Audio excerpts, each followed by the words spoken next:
Hi, and good morning. Happy Monday.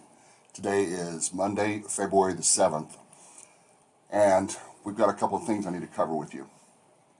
First, let me begin by apologizing. This semester has gotten off to a much slower start than I would like because I came down with COVID a couple of weeks ago, and the last 2 weeks have just had no energy. Lots of fatigue, very tired, and so I've kind of put my classes on the back burner for a couple of weeks, but we are ready to hit it hard again, hit the ground running, and speed up from there. So, a couple of things. First of all, we're going to push back the R1 project. The first research paper is now due Thursday, February 17th. That's an entire week back, so it's due a week from this Thursday. I have resubmitted the assignment sheet, so you're welcome to reprint that if you want to. If you haven't printed it off yet, go ahead and print it off now, and it will clarify some things for you.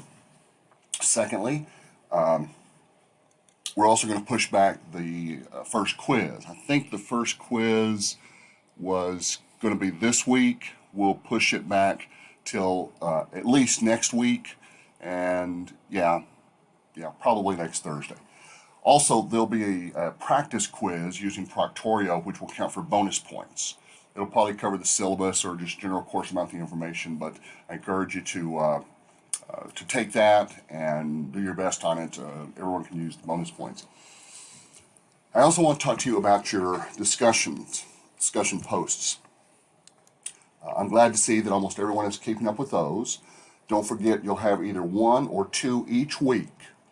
Now, how do you know if you have one due or two posts to do? It's easy. If you can see it, then it's due. You won't be able to see any of the discussion assignments which are not due Thursday before 11:55 p.m. So if you see one, you only have one due. If you see two, you're going to have two due. We're going to do 20 this semester, plus a bonus, but there are only 15 weeks in the semester. So roughly 1/3 of the semester you'll have two, and one the rest of the time. But keep an eye out for that. Secondly, I've been pretty lenient about grading. After today, I'm going to be a little bit more clear about the grading standards. Yeah, they have to meet the 200-word minimum assignments, and yeah, they still have to clearly follow the discussion post, the discussion question. That's the area where some students are struggling a little bit. For example, if the discussion question asks which character has evolved the most or which character has changed the most, then your entire answer, you need to pick one character and describe exactly how that character has changed or evolved or improved or shifted or altered or something like that. But you don't want to simply retell the story. Don't give me the facts of what happened. I've read the play. I know what happened. So focus all 200 words on that one thing. It's also very helpful. Now, you don't have to do this, but it can be very helpful to repeat that key phrase.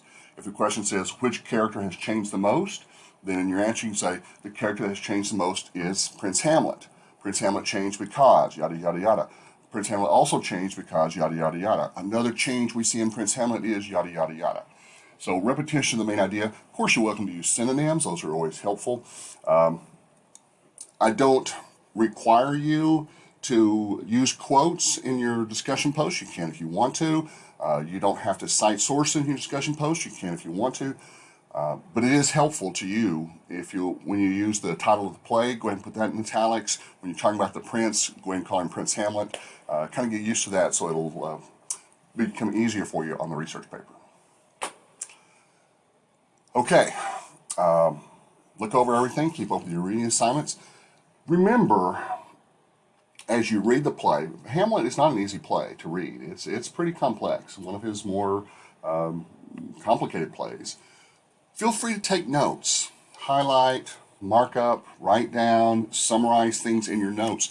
So that way you're not having to go back and reread and reread the entire play. I strongly encourage you to read an act and read each scene separately. Read Act 3, Scene 1, stop, and then jot down all the major things that happened.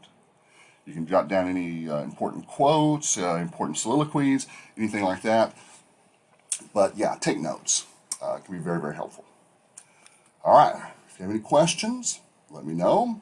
And I look forward to, another thing, I have revamped that PowerPoint called If You Want to Do Well, a summary and overview of the R1 project. So take a few minutes to look over that, take notes, write down the important things, and as always, let me know when you have questions. Thanks.